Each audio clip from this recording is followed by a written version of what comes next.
D4S news सच की ओर में आपका स्वागत है। दोस्तों, लगातार दिन प्रतिदिन ऐसी घटनाएं बढ़ती जा रही हैं और ये पुरुष सत्तात्मक देश है। इस पुरुष सत्तात्मक देश में महिलाओं में इतनी शक्ति कहां से जागृत हो रही है कि वो अपने पतियों की हत्या करके नीले ड्रम में भर दे रही हैं या फिर ऊंची पहाड़ी से उन्हें फेंक दे रही हैं। ये इतनी शक्ति इनके अंदर भर कौन रहा है? ये कहां से प्रभावित होकर ऐसा काम करना शुरू कर रहे हैं? इनके पीछे कौन है और इन्हें ऐसा करने के लिए उत्साहित कौन कर रहा है? ऐसा करने के लिए इनके अंदर जोश कौन भर रहा है? वो भी एक पुरुष ही है। एक पुरुष को उनको नीले ड्रम में भरवा देना, एक पुरुष को पहाड़ी से ऊपर फेंक देना, एक पुरुष को कहीं न कहीं पुरुषों का ही हाथ। एक पुरुष दूसरे पुरुष को इस तरीके से उकसा करके उन्हें ऐसी स्थिति में ले आके खड़ा कर देता है जहां वो उचित और अनुचित का निर्णय नहीं कर पाती। और इस वर्तमान समय में जिस तरीके से इन पर आरोप लग रहे हैं, इन आरोपों का भी अगर कोई सबसे बड़ा जिम्मेदार है तो वो पुरुष ही है। और यह जिम्मेदारी पुरुष की इसलिए बढ़ जाती है क्योंकि उसने कहीं ना कहीं परोक्ष, अप्रत्यक्ष, प्रत्यक्ष उसके पीछे खड़े होकर उसका साथ दिया है। और साथ देने के बाद वही महिलाएं मनमानी तरीके से अपने हिसाब से अपने काम को करने की कोशिश की है, जिससे कि दिन प्रतिदिन ऐसी घटनाएं बढ़ती जा रही हैं। और इसका सबसे बड़ा जिम्मेदार तो आज का दौर है।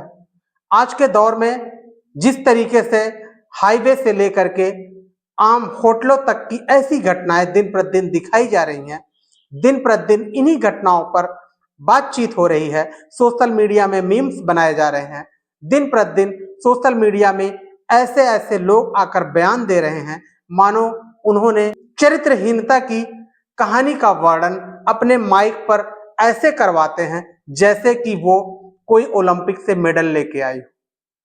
और आज यही कारण है कि आज समाज दिन प्रतिदिन खराब होता जा रहा है।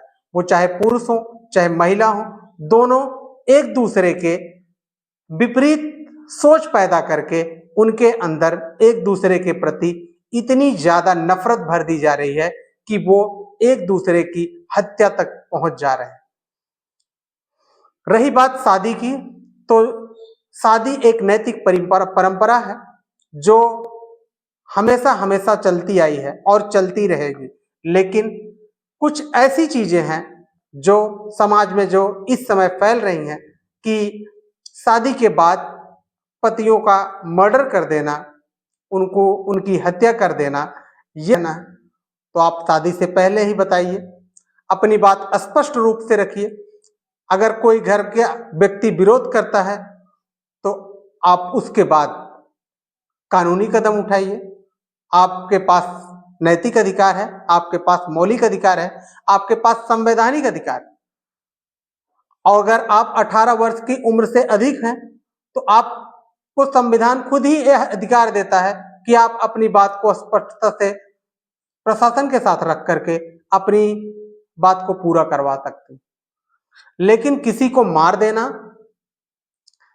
किसी की जिंदगी को खत्म कर देना, ये उचित नहीं है। सोशल मीडिया जिस तरीके से कुछ ऐसे लोग जो इन छोटी छोटी अवांछनीय घटनाओं को अपने सोशल मीडिया के माध्यम से लोगों को दिखाते हैं और उन लड़कियों को और उन लड़कों को एक आइडल के रूप में प्रस्तुत करने की कोशिश करते हैं, जो कि समाज की नैतिक परंपराओं को भंग किया है, भाग कर शादी की है, और उन्हें सामने खड़ा करा के उनका इंटरव्यू करते हैं, उनसे इस तरीके की सवाल करते हैं कि आपको प्यार कैसे हो गया, आप किसके साथ इतने दिन तक रह रही थी, आपको यही क्यों पसंद आए और आपने माता पिता का विरोध क्यों किया।